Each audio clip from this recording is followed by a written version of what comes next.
বলেছিলাম এই সার্জিস এই হচ্ছে শেখ হাসিনার দালাল। শেখ হাসিনাকে মা ডাকা সন্তান হচ্ছে সার্জিস।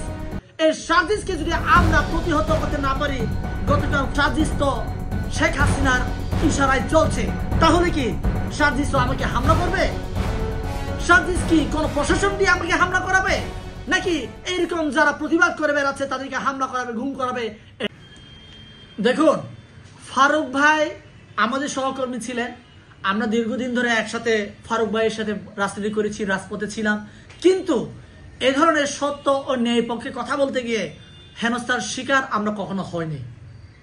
হ্যাঁ, হেনস্থার শিকার হয়েছি আওয়ামী লীগ সরকারের মাধ্যমে, শেখ হাসিনার মাধ্যমে, তার গুন্ডা লীগ, ছাত্রলীগ, হেলমেট লীগের মাধ্যমে আমরা হেনস্থার শিকার হয়েছি। এই জুলাই বিপ্লবের পরে এরকম ন্যাক্কারজনক ঘটনা কেউ যদি ঘটিয়ে থাকে, সেটা হচ্ছে ভারতের RSS এবং ভারতের মদতপুষ্ট শেখ হাসিনার মাধ্যমে বাংলাদেশে অরাজকতা তৈরি হয়েছে। সে অরাজকতার অংশ হিসেবে আমাদের বিপ্লবীদের বাড়ি বাড়ি দেয়ালে গিয়ে চিকা মেরে আসছে, মৃত্যুর জন্য প্রস্তুত থেকেও আবার হুঁশিয়ারি দিচ্ছে তোমরা সাবধান হয়ে যাও। এবং জুলাই বিপ্লবের আমাদের আকাঙ্ক্ষা, আমাদের মনের যে বাসনাগুলো লিখেছিলাম গ্রাফিতির মাধ্যমে, এই গ্রাফিতিগুলা মুছে ফেলা হচ্ছে। এই প্রত্যেকটার মূলে আমি বলেছিলাম এখানে শেখ হাসিনার হাত আছে। শেখ হাসিনা সরাসরি এসে এই গ্রাফিতিগুলো মুছছে না, এই গ্রাফিতিগুলা তার পা চাটা, তাকে মা ডাকা সেই দালালদের দিয়েই মুছে ফেলা হচ্ছে। এই দালাল কারা? আমি বলেছিলাম এই সার্জিস এই হচ্ছে শেখ হাসিনার দালাল। শেখ হাসিনাকে মা ডাকা সন্তান হচ্ছে সার্জিস। এই সার্জিসকে আমরা যদি দমন করতে না পারি, এই সার্জিসকে যদি আমরা প্রতিহত করতে না পারি, গতকাল ফারুক ভাইকে হামলা করা হয়েছে, আজকে আমাকে হামলা করবে, আগামীকাল আরেকজনকে হামলা করবে। যেমনটা আমাদের 3 বিপ্লবী ভাইকে হত্যা করা হয়েছে ন্যাক্কারজনক ভাবে।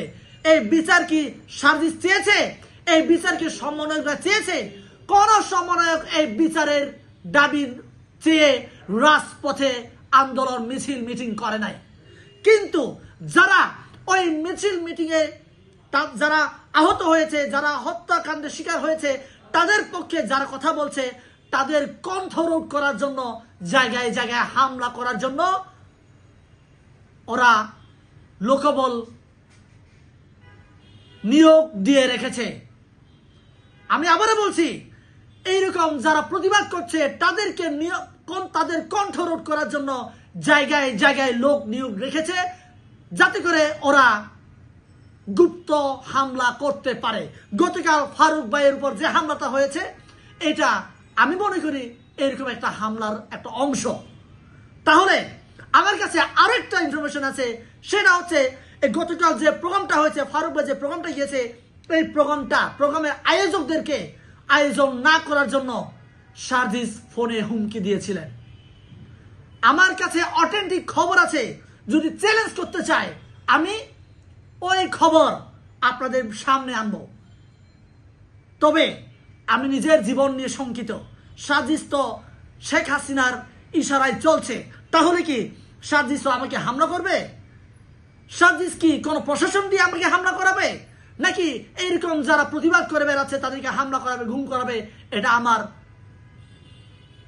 আইডিয়ার বাইরে। তবে আমার কাছে তথ্য আছে, এরা এইরকম গুপ্ত হামলা করার জন্য বিভিন্ন জায়গায় লোকবল নিয়োগ দিয়েছে। তাই এইরকম সার্জিসের মতো গোগরা সাপের 20 দাঁত ভেঙে না দিলে অচিরে আমাদের বিপ্লব বেহাত হয়ে যাবে। বিপ্লবকে রক্ষা করতে চাইলে, বিপ্লবকে এগিয়ে নিতে চাইলে আমাদের এই ধরনের 20 সাপগুলোকে মেরে সার্জিসের মতো সকল সমন্বয়কদের, যারা কিনা বিপ্লবের বিরুদ্ধে কাজ করছে, তাদেরকে প্রতিহত করায় আমাদের একমাত্র লক্ষ্য হওয়া উচিত।